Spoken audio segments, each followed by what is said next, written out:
गईलू भुलाई सितम न सहाई, गईलू भुलाई सितम न सहाई, भाईल कवन कसूर हो, गईलू बेवफाई एहो हर जाई, चल गईलू हमारा से दूर हो, गईलू बेवफाई एहो हर जाई, चल गईलू हमारा से दूर हो।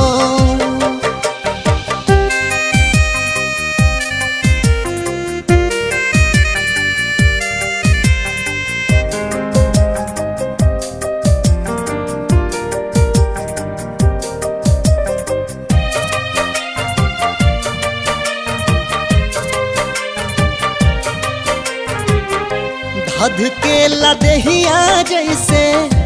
पुअरा के आगिया,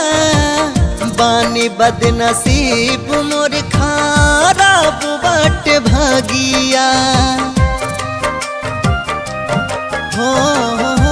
धध के लदहिया जैसे पुअरा के आगिया,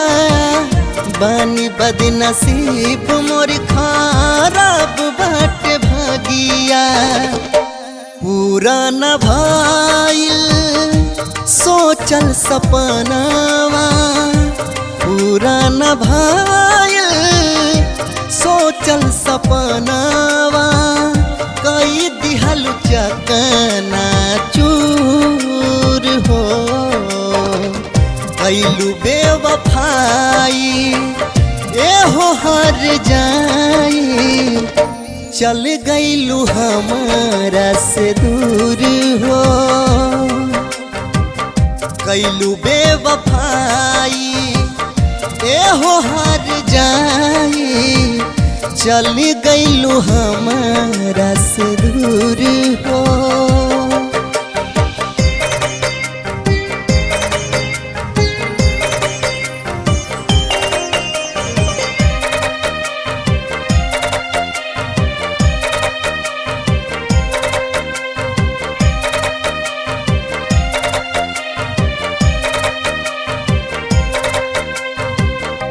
बिरहा के बोल बोले पापी पपीहरा,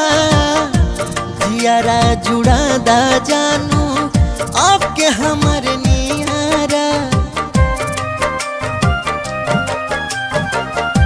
बिरहा के बोल बोले पापी पपीहरा, जियारा जुड़ा दा जानू आके हमर नियारा, रहिया नी रेखे हरदम नया नवा,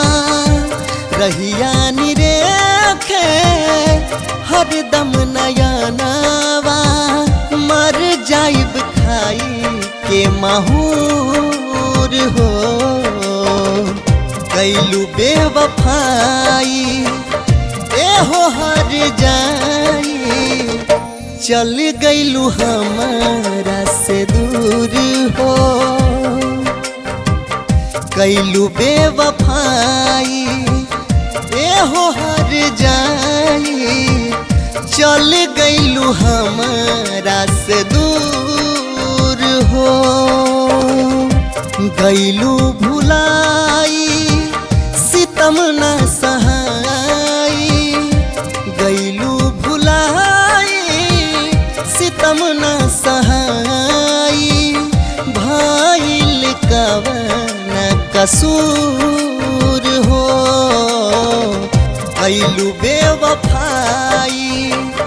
एहो हर जाई, चल गईलू हमारा से दूर हो, गईलू बेवफाई एहो हर जाई, चल गईलू हमारा से दूर।